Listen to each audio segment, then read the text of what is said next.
Around mid-2020, beneath a Pink Floyd Instagram post, a user named KaikeLimar22 left a comment that most people probably would have dismissed as a bot spam post and scrolled past without thinking much of it. It read, "Help me. I'm an artist. I'm in trouble. I discovered a cannibalism restaurant here in Brazil. Now there's an agency of espionage torturing me. My parents were kidnapped. Can you save me? Please, I'm suffering." But underneath this desperate post, he included his full legal name, contact number, complete address, and the location of the said cannibalism restaurant, along with its email and a link to its website. On its own, something like this would be easy to dismiss as a troll or a cheap stunt to grab people's attention. But when other users visited the profile, the situation became a lot harder to brush off. His account was filled with nearly identical posts, all repeating the same accusation and begging strangers to help him before it was too late. And in some of them, he even uploaded legal documents belonging to himself and his parents as a desperate attempt to prove that the people in the story were real. From there, the trail spread beyond Instagram. His Facebook account and X profile were filled with the same desperate pleas going back as far as 2018. And according to people who had been following his situation, he'd also been directly messaging strangers with the same request for help for almost 2 years. Eventually, some users also found an art account connected to him, where he often posted dark and disturbing drawings with captions that use phrases like "destroy fascism" and "socialism is fascism," along with frequent references to the same cannibal restaurant. Because of this, one of the first theories many people landed on was that the entire thing was an ARG attempt gone too far. An ARG, or alternate reality game, is basically a fictional story told through real-world platforms, where creators use social media accounts and online profiles as pieces of the narrative. So, from this angle, Kaike's post could be read as a horror project that began with his art and then slowly expanded into something much harder to separate from reality. But that theory had one major problem. If this was a performance, it was an incredibly strange one. There was no clear puzzle to solve and no satisfying reveal waiting at the end. Instead, it was just Kaike repeating the same accusation with a level of commitment that made it feel like something he genuinely believed was happening to him. And that left one uncomfortable possibility open. What if he wasn't trying to create a horror story at all? What if he actually believed every word of it? As strange as the phrase cannibalism restaurant sounds, the idea isn't completely unheard of in Brazil. Because just 8 years earlier in 2012, 3 people were arrested in Garanhuns in the Brazilian state of Pernambuco after the police accused them of murdering at least 2 women, consuming parts of their bodies, and using the rest to make stuffed meat pies that were sold to unsuspecting customers. And what made this case even more disturbing was how ordinary the operation looked from the outside. According to the police, the pies were sold even to schools and hospitals. Now, on its own, this case had no apparent connection to Kaike's story. But it did make Kaike's claim feel slightly less impossible than it first sounded. The problem was that beyond the accusation itself, he never provided anything that actually proved what he was saying. And when people tried to approach him directly for more information, his answers didn't make the story any clearer. For instance, when a Reddit user DM'd him and asked about the supposed espionage, all he got back were fragmented responses like, "They're torturing me, it's an evil organization, it's because they're evil." He sounded terrified, but every attempt to get a clear explanation out of him circled back to the same handful of words. And that's what made the website link he had been attaching to his public posts and comments this whole time so important. Out of everything he flooded the internet with, it was the one piece of information that could actually be checked. But when users followed the link, it led to the website of a hospice and rehabilitation center. When entered into Google Maps, it takes you to a medical facility called Baramed Support House. The building itself looked completely ordinary. Nothing about it pointed toward the kind of horror Kaike was describing. Even the Google reviews described it like any other care facility, with patients and families praising the staff for their attention and support. And these details changed the entire shape of the mystery. Maybe Kaike wasn't exactly lying. Perhaps he had been a patient in this medical center at some point, and because of some kind of severe paranoid psychosis, he had come to believe that the doctors and caregivers around him were not treating people, but harming them. It would explain why his story never produced any solid evidence, while also explaining why he seemed so genuinely terrified every time he repeated it. But as believable as this theory sounds, it has one major problem. Nowhere on Baramed's website did it describe itself as a psychiatric facility or somewhere that treats severe psychological disorders. Their service seems to be directed mainly toward elderly patients. This makes it less likely for Kaike to be a patient at this medical center. But after spending more time with the details of this case, I started to notice something that I haven't seen anyone else point out. Kaike's posts always mention 2 things together: the cannibalism restaurant and the claim that his parents had been kidnapped. And in some of his most desperate uploads, he posts his mother's government-issued identity card as proof that she was a real person. At first, that seems like a strange thing to prove. Nobody was questioning whether his mother existed. But Baramed is a continuing care facility. It's the kind of place where families admit elderly relatives for long-term treatment. And if Kaike's parents had been placed there by other family members and he didn't understand or didn't accept the decision, then everything about his story starts to look different. In his mind, his parents hadn't been admitted for medical care, they had been taken against their will, and the people looking after them weren't doctors, but something far worse.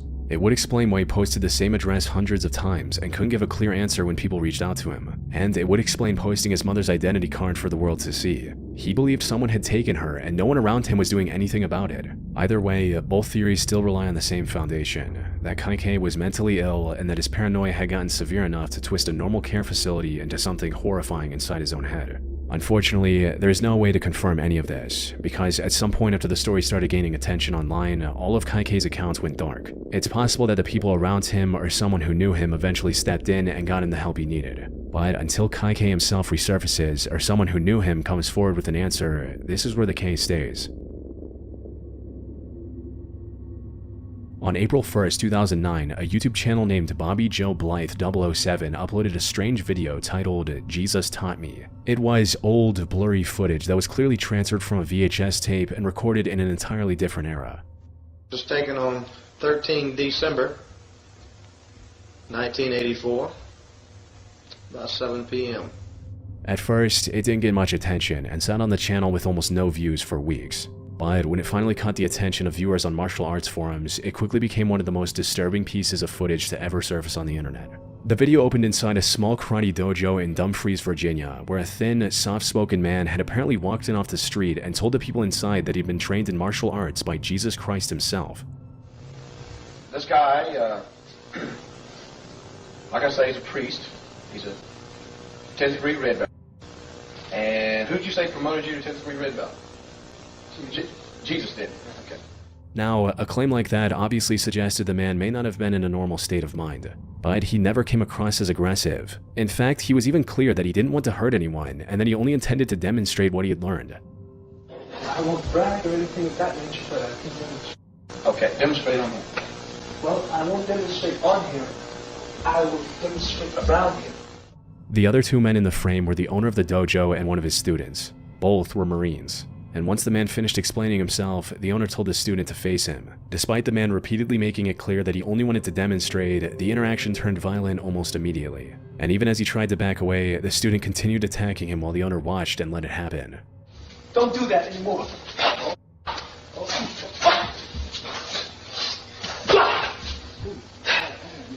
No, just don't do that.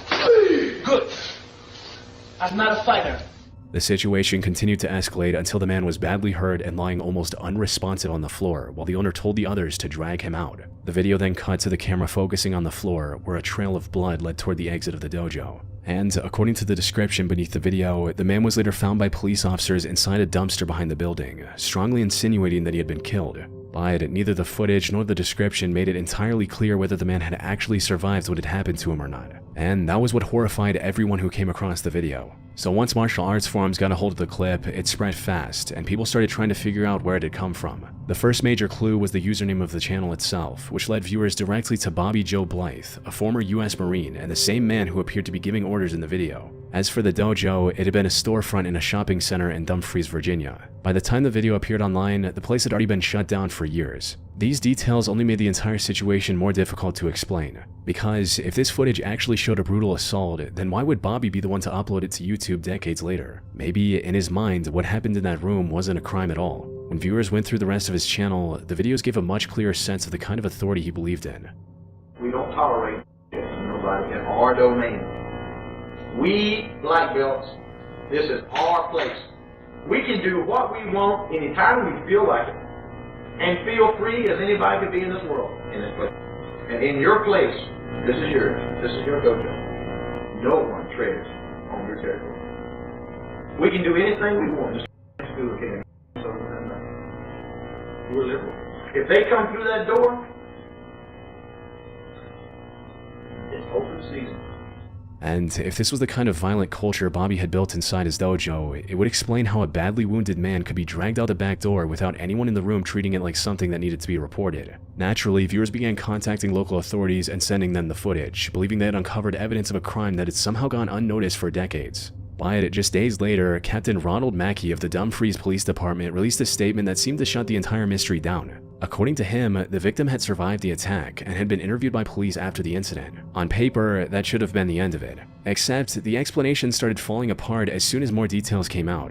Another official who was a retired police detective named Chuck Feldbush also claimed the man survived, but his account made the investigation sound far less thorough than the department's statement implied. Officer Chuck said he personally knew both Bobby and the victim, describing the man as a homeless guy who lived in the woods near the dojo. In his own words, "You could tell he had been beaten severely, but he wasn't very cooperative and didn't want to pursue charges." But if that was the entire basis for closing the matter, it also meant that the police never really conducted a proper inquiry into what happened inside that dojo. More importantly, it made the official claim that the victim survived almost impossible to verify. Because even if the attack didn't kill him immediately, it's still possible that a severely beaten, mentally unstable homeless man could have easily died days later from untreated injuries without anyone noticing. And since none of the officers involved could even remember his name, there is no way to trace where he went after that. Searching for hospital records and missing person reports from the area doesn't bring up any matches. And with no more leads to follow, people online started looking deeper into Bobby's background instead.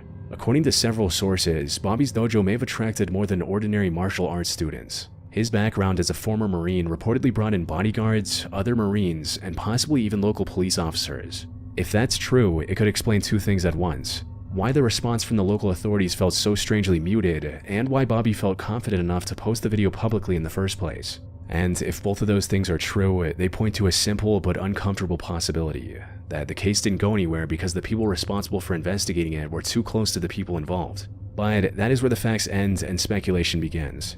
There is no direct evidence proving that local officials deliberately buried this, and nothing about the case directly indicates that Bobby was protected. That said, without the victim ever being clearly identified, it's impossible to prove or disprove any of these theories. Which is also why, despite thousands of people online trying to dig through the footage from every possible angle, there has been no meaningful development to the case over the 2 decades since the footage first surfaced, leaving the entire mystery trapped between two possibilities. Either the unnamed victim survived one of the most brutal assaults ever posted to YouTube, then vanished back into a life where no one could find him, or the video really did capture the final moments of an unidentified man while the people who could have helped him decided to look the other way. On June 16, 2016, a security guard in Utah picked up something on an old AM radio that would go on to be one of the creepiest pieces of audio in recent internet history. The guard's name was Cody Erickson, and at the time he had been working a swing shift at a bank management building somewhere in Utah. Inside the security office was an old AM/FM radio that belonged to his supervisor. And since Cody had already finished his tasks for the night and was just waiting for the next guard to come in, he started turning through the AM stations to pass the time. Most of what came through was exactly what you'd expect from an old radio late at night. But then, somewhere between a sports station on one side and an old music station on the other, Cody heard a woman crying.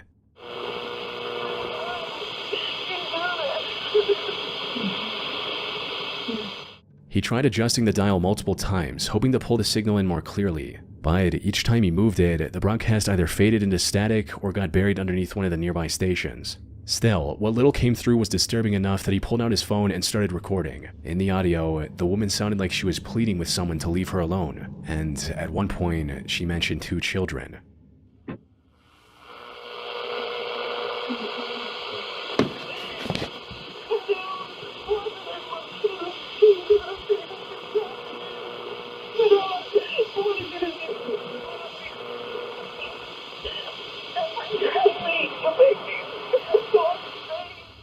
The signal continued wavering in and out throughout the recording, with her voice rising and disappearing beneath the noise.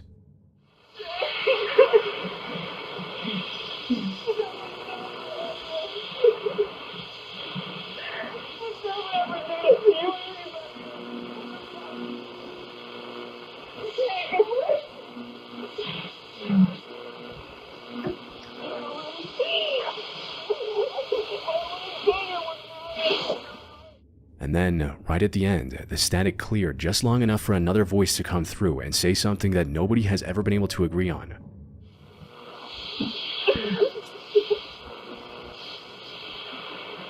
Hardness of heart.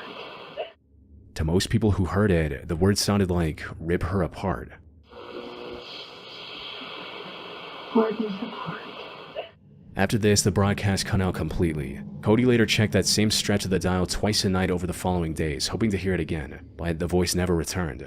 So, left with a recording he couldn't explain, he uploaded it to YouTube, hoping someone online might be able to figure out where it had come from. The first, and probably the most comforting theory that the internet came up with, was that the recording was just a scripted performance. The reason is that AM radio isn't as predictable as FM. Depending on where you are and how late you're listening, the dial can pick up all sorts of broadcasts, including old horror dramas and detective shows. So, according to this theory, Cody could have simply tuned into the middle of a fictional scene, and the crying woman was just an actress, while the distorted signal made the performance sound a little too real. Some other users also suggested that it could have been a drive-in movie theater leaking its audio into the radio. For those who don't know, outdoor theaters often transmit film audio over short-range radio so viewers can listen through their car speakers, and that signal can occasionally bleed onto nearby frequencies, which would mean what Cody heard was nothing more than the climax of some horror film leaking out of a transmitter somewhere down the road. But while both of those explanations make sense on the surface, they run into two problems. First, over the years, no one has been able to identify any piece of media, including audiobooks, films, radio shows, and horror dramas that cleanly matches the phrases heard in the broadcast. And second, most modern drive-in theaters tell customers to tune into an FM frequency, not the AM band Cody was listening on. So while a movie or radio drama is probably the easiest explanation to accept, it still doesn't account for why the source has never been identified. But probably the biggest reason people struggled to believe the performance theory was that the crying didn't sound staged.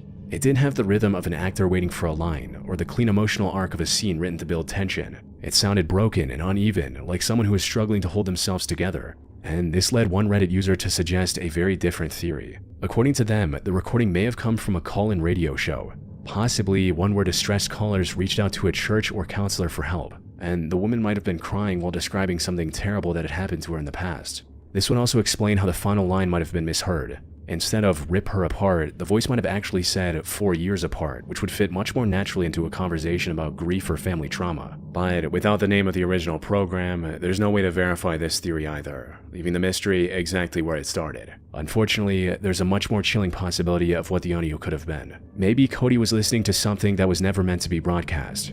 Some users pointed out that the audio could have been a leaked signal from a baby monitor nearby. Older baby monitors and wireless security cameras are known to transmit on frequencies that nearby receivers can accidentally pick up. And while that alone doesn't explain every technical detail of Cody's recording, there are real cases where this exact kind of stray signal ended up exposing something deeply disturbing happening inside a private home. For instance, in February 2004, a man in Milwaukee installed a wireless security camera in his home. But while he was flipping between his own cameras, his receiver accidentally picked up a signal from someone else's house. On the screen, he could see two young girls standing with their arms raised above their heads while a woman in the room appeared to be hitting them. When the man contacted law enforcement, police confirmed that his receiver was likely picking up a cross signal from another camera within a radius of about 75 to 150 feet. Similarly, in another case from the Czech Republic in 2007, a father was watching his own baby through a video monitor when the device suddenly picked up a stray signal from another home nearby. It showed a young boy tied up on the bare floor of a room. After the father reported what he saw, police traced the signal to a house in the neighborhood, where the child was found bound with duct tape, severely dehydrated, and being watched over by a video camera. So, with cases like these on record, the idea that Cody's radio caught a stray feed from a monitor or a camera somewhere nearby isn't easy to dismiss. And if that's what happened, then what he was listening to may have been an act of domestic violence, or something much worse, playing out in real time. Unfortunately, without the original broadcast ever being identified, the mystery can't move past speculation. All we really have is a short 2-minute recording of an old radio in a quiet security office. And unless that source is ever found, we may never know whether Cody captured a piece of fiction or something far more real that was never meant to be heard. On May 1st, 1995, a University of Arizona student named Brian Hance was flipping through the campus newspaper, the Arizona Daily Wildcat, when a strange full-page message on page 16 caught his attention. The page was filled with mathematical symbols, scientific notations, and historical references, including an image of Martin Luther surrounded by formulas and cryptic diagrams. At the top, it carried a simple title, May Day 1995. At first, Brian didn't think much of it, assuming it was either an invitation to some college fraternity or some secret club. But this assumption would be proven wrong over the next 2 years, because every year a new version of the same kind of message appeared in the paper. The pages blended mathematics, maps, biblical passages, historical figures, scientific diagrams, and fragments written in Latin, Greek, Hebrew, German, and other languages.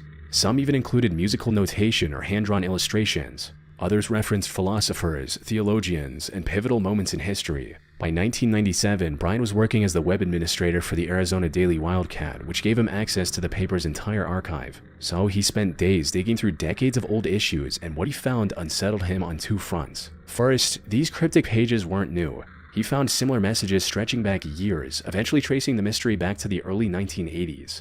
Second, despite appearing in the newspaper for years, no one at the Daily Wildcat seemed to know who was behind them. The ads were simply delivered through a lawyer, leaving the real author completely anonymous. So, to keep track of everything, Brian created MaydayMystery.org and began archiving every page he could find, hoping that if enough people looked at them together, someone might finally crack what they meant. Digging through the website, you'll find that although every issue brought a different looking puzzle, some elements kept repeating. The first and most obvious was the hand-drawn smiley face, which over the years had become something like a signature or logo for the person or people behind the mystery. A small, smirking man with two dots for eyes and a sly grin tucked into the corner of page after page. On top of this, Martin Luther also appeared repeatedly, either directly or through references. And so did one particular word, leitmotif. It's a German word that means recurring theme, which is interesting because recurring themes are exactly what these advertisements seem to rely on. At first glance, it's easy to dismiss the archive as the work of a schizophrenic, a theory that has been debated for years on the internet. But after combing through dozens of them, there are two reasons why I don't think that theory holds up. For one, the advertisements are incredibly detailed. They pull together mathematics, history, religion, science, multiple languages, maps, and recurring symbols in ways that stay surprisingly consistent over decades. Then there's the money. By 1997 alone, dozens of Mayday advertisements have already been published, and new ones have continued appearing almost every year since the early 1980s, with smaller updates being released in between. A full-page ad in the Wildcat can cost hundreds of dollars each time, which suggests that whoever was behind them had both the financial resources and a long-term commitment to the project. For years, the identity of the people behind these advertisements remained a complete mystery, until Brian finally found the first real lead. It wasn't the anonymous author, but the man who had been submitting the advertisements to the newspaper for years, a Tucson attorney named Robert Truman Hungerford. Brian first learned about Robert after unexpectedly receiving an email from him. Robert confirmed that he acted as the legal representative for the people behind the advertisements. Yet, despite acting as the middleman, he consistently refused to reveal who his clients actually were. And from that point on, Brian's investigation became part of the mystery itself. He began receiving carefully scripted phone calls, cryptic mail, and packages postmarked from Las Vegas and routed through Pakistan, some containing foreign stamps and Middle Eastern coins. After he fell behind on website updates because he was sick, he even received a get well card. None of these messages were openly threatening, but they made one thing clear. Whoever was behind the Mayday mystery knew exactly who Brian was, and they were paying attention to his investigation. And this naturally shifted all the focus towards Robert, because he wasn't a random attorney. He had studied at the University of Arizona, earned a doctorate in theology, became a member of Mensa, the highest IQ society in the world, and reportedly spoke several languages, including Dutch, German, Greek, Hebrew, Latin, Russian, and Spanish. So, when you compare his background to the advertisements with their theological references, historical figures, and multilingual fragments, it becomes easy to understand why people began to suspect he was more than just the lawyer. There's one more detail that makes the connection a lot stronger. If you pull up Robert's old University of Arizona yearbook photo, he appears to have close-cropped hair, the eyebrows running almost straight across, and a faint smile, all of which looks exactly like the little smirking man at the bottom of pages. However, he has repeatedly denied being the sole creator. Instead, he claims he was representing an organization known as the Orphanage. In interviews over the years, he described the Mayday mystery as a work of art, while also suggesting there was a real society behind it who dealt with future events. He also insisted that everything needed to understand the mystery is already publicly available on Brian's website, encouraging people to pay particular attention to its theological themes. But if the orphanage is real, no one has been able to prove who they are. Over the years, theories have ranged from a political activist group with roots in the Vietnam War era, to an alternate reality game, to a massive work of conceptual art designed to reward only the most obsessive investigators. Yet, none of these theories explain every piece of the mystery. And it's not because people haven't tried over the decades. One young woman once drove from Phoenix to meet Brian at a cafe in downtown Tucson, carrying a thick binder of research. She believed the Mayday mystery was connected to the Zodiac Killer, comparing symbols from the ad with ciphers and envelopes linked to the case. Brian heard her out, but told her he didn't think that was it. And before she left, she told him she had already sent everything to the FBI. But not every theory was that far-reaching. One of the most interesting clues came from an anonymous contributor on Brian's website who used the name Near a Terminal. Unlike most people, this person seemed to understand how at least part of the puzzle worked. For one of the earlier ads from the 1980s, the person pointed out that if you counted the brushstrokes in the Chinese characters, you got 24, and if you counted the letters in the English word above them, Richmond, you got 8. Put them together and you get 8/24, or August 24th. And sure enough, the next ad in the series had appeared on August 24th. However, it remains as one of the only times anyone has ever produced a clean, verifiable decode of any part of the mystery. Brian became convinced that near a terminal was somehow connected to the orphanage. However, even that breakthrough only cracked one tiny piece of one ad out of hundreds. And that is what makes the Mayday mystery so unsettling. Every time one part begins to make sense, the larger picture becomes even harder to see. On one occasion, Robert claimed that the mystery went back even further than the newspaper ads.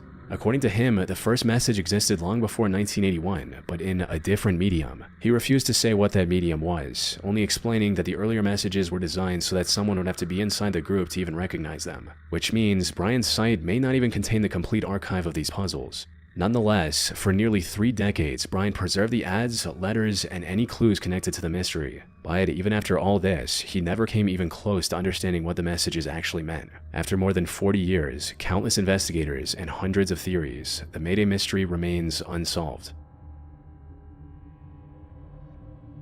On September 12, 2008, a 49-year-old Delta Airlines employee named Charles Peck was on his way to Los Angeles for a job interview. The interview was at Van Nuys Airport, and if he got the job, it would finally allow him to move to California and marry his fiancée, Andrea Katz, who had been waiting for him in Westlake Village. But unfortunately, he never managed to reach the station. Instead, he became part of a tragedy whose mystery remains unresolved to this day. At around 4:22 that afternoon, the Metrolink train he was riding collided head-on with a Union Pacific freight train near Chatsworth, California. It was later found that the Metrolink engineer had run the red signal because he was distracted by his phone, texting just seconds before the impact, which led to 25 people losing their lives, and Charles was one of them. While that was tragic on its own, what happened afterwards is the reason Charles Peck's story would continue circulating online years after the disaster. Andrea was driving to pick him up from the Moorpark station when she heard the news of the crash on the radio. She rushed to the scene, and Charles's family soon joined her, hoping he still might be somewhere inside the wreckage. And then, a few hours after the collision, they got their first sign of hope.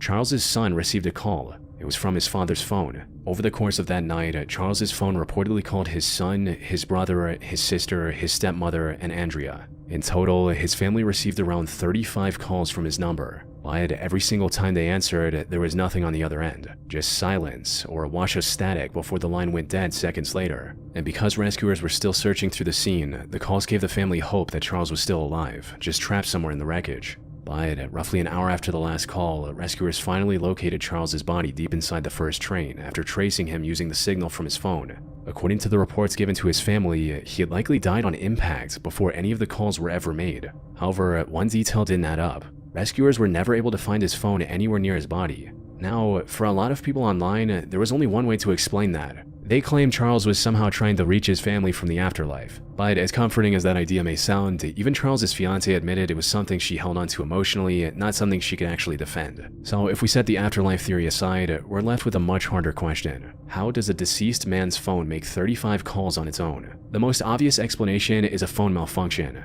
The incident happened back in 2008 when phones still had physical buttons. So if the device was crushed inside the wreckage, it's possible that pressure, moisture, or damaged circuitry caused it to repeatedly dial numbers from Charles's recent calls or saved contacts. And at first, this theory seems to answer 2 of the hardest questions at once. It explains how the calls came from Charles's number even though he died on impact, and why nobody could hear anything on the other end. The reason the phone calls eventually stopped could simply be because the phone ran out of battery after switching through the phone book all night long. But the moment you look closely, this theory falls apart on one single detail. A damaged phone firing off signals at random isn't selective about who it calls. It would have hit coworkers, voicemail, or wrong numbers.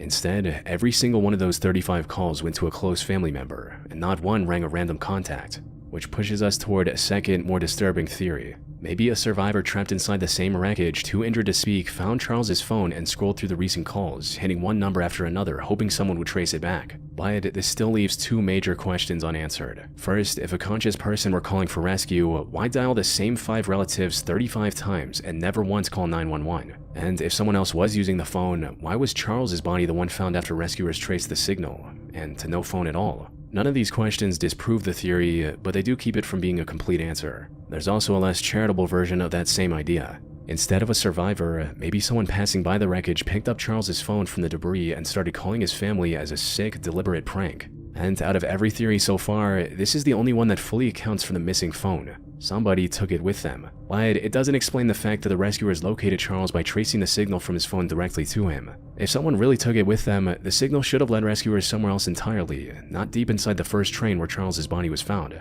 Which brings us to the most uncomfortable possibility. What if Charles didn't die right away? For that to be true, the coroner would have had to be wrong about the time of death. And at first, that sounds like a stretch. But it becomes a little less far-fetched when you learn that the officials handling this case had already made at least one documented error involving Charles. In the initial victim list that was released, Charles was listed as 58 years old, nearly 9 years off his actual age. Now, the mistake was shortly corrected, and on its own, it isn't enough to prove that the coroner was wrong about when Charles died. But it does remind us that the public version of events was assembled in the middle of a chaotic, mass casualty disaster where rescuers were trying to save lives, identify bodies, and communicate with grieving families all at the same time. And without Charles's phone ever being recovered, there is no way to know which theory is correct.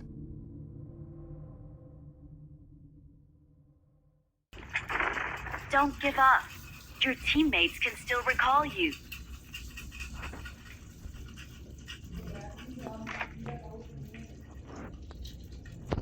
Please recall me. Okay. मेरा भी नहीं मिल रहा मेरे पास दो Please tester थे recall me. Got it. एक खराब था एक सही था सही वाला नहीं मिल रहा मेरा तो मेरे पास है टूटा हुआ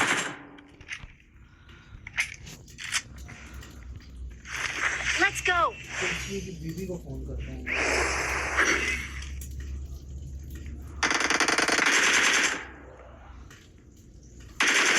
Help. Okay. Fall back. Please recall me. مدام أنا أنت اثنين أغراض هذا البيت واحد شاكوش